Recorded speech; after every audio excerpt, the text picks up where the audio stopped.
Como la vida tiene estas cosas tan raras, yo llegué a la ingeniería por el latín, porque esa breve biografía que he mandado sin actualizar no dice que el trabajo que yo publiqué antes de Imperiofobia, que me hizo famosa, era una edición de uno de los mejores ingenieros que tuvo Roma.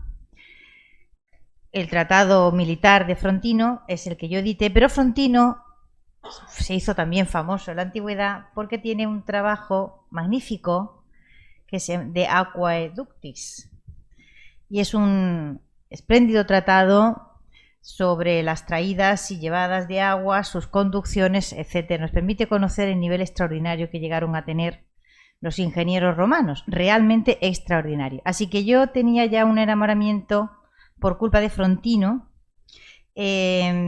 Fíjense que era un militar. Frontino era un militar. Yo creo que de todos los pueblos que Roma engendró, los españoles son los que más se parecen a los romanos. Y creo que no yerro mucho. Frontino era un militar muy competente. Escribió un tratado militar, que es el que yo edité, en su versión castellana de 1400, un manuscrito maravilloso que se conservaba en la biblioteca del Conde de Haro. Pero era también un ingeniero extraordinario. Fíjense la gran trayectoria, la cantidad de tiempo en que es imposible separar la ingeniería civil de la ingeniería militar, porque discurren juntas, en realidad son saberes prácticos, matemáticas aplicadas a la vida, que no pueden ser separados, como tampoco se ha desgajado todavía la arquitectura, como tampoco se han desgajado estos y otros conocimientos. Se sabe aritmética, se sabe geometría, y luego además hay gente que entiende de materiales, que entiende de maderas y que entiende de piedras, y con todo eso elabora saberes que yo creo que están maravillosamente bien definidos por Manuel Rabina, que fue director del Archivo de Indias, y no me resisto a leer una frase que tienen ustedes aquí al comienzo, porque me parece muy preciosa. La ingeniería consiste en aplicar el conocimiento para abastecer de agua, cultivar campos, comunicar las personas, mejorar los procesos industriales, transformar materias primas, evitar catástrofes naturales, armonizar el crecimiento de las ciudades con el medio ambiente e innovar, en definitiva, y contribuir a lo que podríamos considerar como la construcción de un territorio.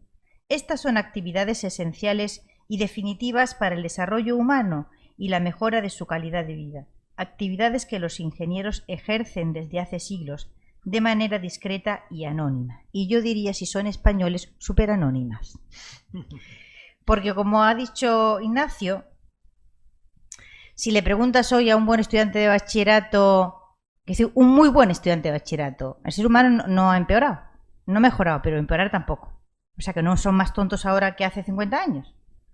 Las posibilidades que había de que hace 50 años un buen estudiante de bachillerato, al ser preguntado, nómbreme algún ingeniero español estupendo, y pues se quedará en blanco, y se sigue quedando en blanco. No eran más tontos ni más listos, es que no les enseñamos ciertas cosas de la historia de España, nada más. De la misma forma que no les enseñamos la extraordinaria historia de la ingeniería española, las innovaciones magníficas que sucedieron en esos mundos de Dios, de la misma forma que no les enseñamos que 1/3 de la superficie del planeta Tierra ha sido cartografiado y explorado por españoles, pues tampoco les enseñamos cosas maravillosas que deberían saber. Y en fin, tenemos unos movimientos de agua. Yo le tengo una afición al agua enorme, porque soy de la Sarquía, que es una tierra que padece mucho de sequías. Y mi padre, que fue el que me enseñó a amar a los romanos, me enseñó a amar a los romanos por culpa del agua. Mi padre, que era un señor con un sentido común absolutamente fuera de lo normal, decía, no dejes nunca que nadie hable más de los romanos. Llegan los romanos, y con los romanos que llega el agua. Y entonces la gente se lava y está más sana y vive más. Llegan los romanos y llega el agua. Y entonces el agua está potable y se enferman menos y la gente está más sana y vive más. Llegan los romanos y llega el agua. Así que hay irrigación y hay más alimento disponible y la gente está más sana y vive más. Así que cuando alguien te intente convencer de que los romanos eran unos horribles imperialistas que ocupaban a todo el mundo, tú les dices, váyase usted ahora mismo a ver a una fuente romana y se le quitan todas las tonterías de la cabeza, o un acueducto. Bien, pues yo me enamoré de Roma por culpa de los acueductos, así que donde quiera que voy a las aguas. Los españoles tuvieron también una cosa tremenda con el agua. Hicieron una cantidad increíble de canalizaciones, de acueductos. Por ejemplo, este proceso en el lago de Texcoco de desecación después de una de las dos grandes inundaciones que sucedieron en México a finales del siglo XVI, que es una maravilla. O sea, he anotado el nombre para no olvidarlo jamás: Enrico Martínez, que es el que dirige. Bueno, es complicadísimo que yo les explique el sistema lacustre de lo que era el Valle de México, que eran una serie de lagunas interconectadas entre sí. La más grande de todas era Texcoco y en el centro estaba, como hemos visto ahí, Tenochtitlán. Bien, esta historia está aquí. Desde noviembre de 1607 a septiembre de 1608, en 10 meses, es la mayor obra de ingeniería civil de su tiempo. Se excava 20 kilómetros de canal para desecar una de esas lagunas y evitar, o sea, como están interconectadas entre sí, bajar el nivel, ¿no? 20 kilómetros de canal, 7 de ellos en túnel, o sea, horadando una montaña por debajo de la tierra a 1,7 metros de ancho por 5 metros de alto. 60.000 personas trabajan en esta obra extraordinaria que evitó que hubiese aquellas brutales inundaciones. El trabajo no era suficiente porque el sistema lacustre del valle era muy, muy complejo, pero alivió muchísimo. Voy a la celeridad: 10 meses, 60.000 personas, más de 20 kilómetros de canal. Es una obra absolutamente faraónica, absolutamente impresionante. Y no la conocemos, no se la enseñamos a nuestros estudiantes, y yo creo que, dime si me aventuro, que hay gente que incluso termina la ingeniería, la carrera, y no sabe que esta obra se ha hecho. Vamos al no conocer, a lo que no conocemos, a lo que no sabemos, y como no lo sabemos, no lo apreciamos. Esto ha venido a adobar esa idea común de que era posible en menos de un siglo prácticamente hacer la organización de un territorio gigantesco, y como ha dicho María Antonia, para finales del XVI la mayor parte del planteo ya existía, pero esto lo había hecho una gente que estaba negada para la ciencia y negada para la técnica, que la gente fue y vino por el Pacífico, así porque los llevaron en volandetas los vientos, vamos, una cosa de una suerte, todo era una cosa suertuda, de pura suerte, ¿no? Se tropieza América de pura suerte, se llega a China de pura suerte, se sacan los metales de pura suerte, se desecan los lagos de pura suerte, y todo era una cosa como mágica. Por eso les he dicho que esto es, digamos, la historia mágica de España, pero al revés, o sea, demostrando que no fue una magia en absoluto. A mí, otra de las grandes historias de América que me apasionan es la de los caminos, la construcción de la red de caminos reales y el proceso por medio del cual se produjo uno de los grandes cambios que ha sufrido la historia de la humanidad, pero que tampoco reparamos en ellos, que es que un continente entero cambia su medio de transporte. El continente entero es América. Y el medio de transporte son los lomos de la gente, porque no había otro medio de transporte en América más que el ser humano. No había ningún animal más fuerte que el ser humano con capacidad para el transporte. Es así de simple. Todo lo que se movía por América hasta la llegada de los españoles era a lomos de Homo sapiens. Otra cosa no había. En la zona de la Nueva España se le llamaban tamemes y normalmente cargaban entre 20 y 25 kilos y difícilmente aguantaban más de 20 años con ese trabajo. Cuando llega el primer virrey que se llamaba Antonio Mendoza y Sebastián de Aparicio, uno de Granada y el otro de Orense, tienen la misma edad, prácticamente. Y son dos piezas que se complementan a la perfección. Si tienen ustedes curiosidad y se leen las cartas del virrey Mendoza al abandono de su cargo y que las deja para el siguiente virrey que viene, ha intentado esperarlo, pero está enfermo y se teme que se muere y no quiere morir, quiere volver a morir. a su casa. Así que decide subirse al barco y no esperar al virrey Solís. Y le deja unas cartas de relación que la inmensa mayoría de los españoles tampoco conocen, que son los puntos fundamentales de su gobierno, digamos, aquellas cosas que le parecen que son las más importantes y que quizás el que viene a sustituir le va a tardar mucho tiempo en adquirir un sentido de la realidad, y entonces él se lo va a contar todo así con lenguaje llano y como de, mira, no te puedo esperar, pero te voy a contar esto para que lo sepas, porque son cosas que, en fin, son muy importantes. Una de ellas es la administración de justicia, pero eso no voy a contar, pero eso es genial, búsquenlo en internet, es genial. Cómo hay que administrar justicia con los indios, ¿no?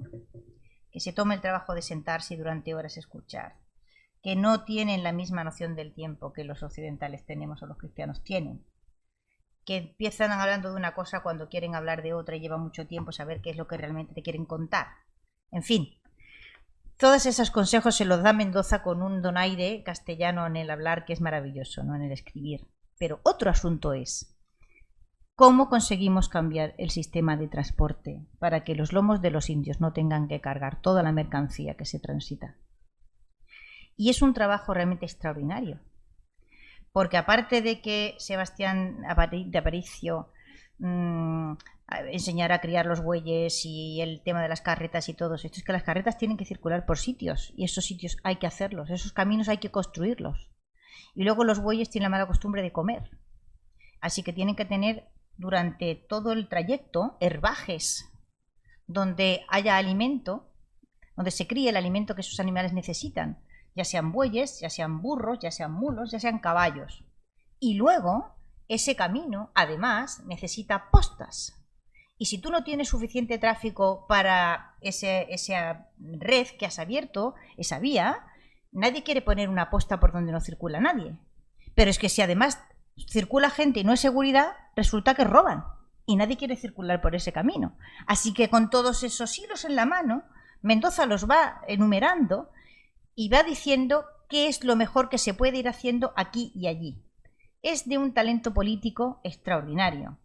Mendoza está no solamente, vamos a ver cómo lo digo en términos modernos, incentivando un cambio de actividad sin provocar una rebelión. ¿Por qué? Primero, pues porque los tamemes son empresarios, es decir, hay muchos indios que son empresarios y tienen a otros indios trabajando por salario con ese oficio. Así que si tú llegas y impones de repente caballos, mulos, bueyes para el transporte, los dejas sin actividad comercial. Así que incentiva de alguna manera, baja impuestos, subvenciona, organízate, pero intenta que vayan cambiando de los lomos de los indios a los lomos de los mulos, que es mucho mejor y más rápido. En fin, es un trabajo de ingeniería económica, de iniciativa privada y pública bien coordinado, que a mí me parece maravilloso. El hecho es que en poco tiempo realmente, pues cuando Antonelli interviene en el camino de la Veracruz a México, que es a mediados, hacia 1570 o así, ya hay diariamente transitando 140 trenes de mulas en el camino que hay entre Veracruz y México. Son cosas que convendría muy bien irselas explicando, porque esto es iniciativa privada, la mayor parte de los trabajos son iniciativa privada, quiere decir que, por ejemplo, las postas de esos caminos que está intentando abrir el virrey Mendoza, hay que ofrecérselas a empresarios, a gente que quiera tener ese negocio.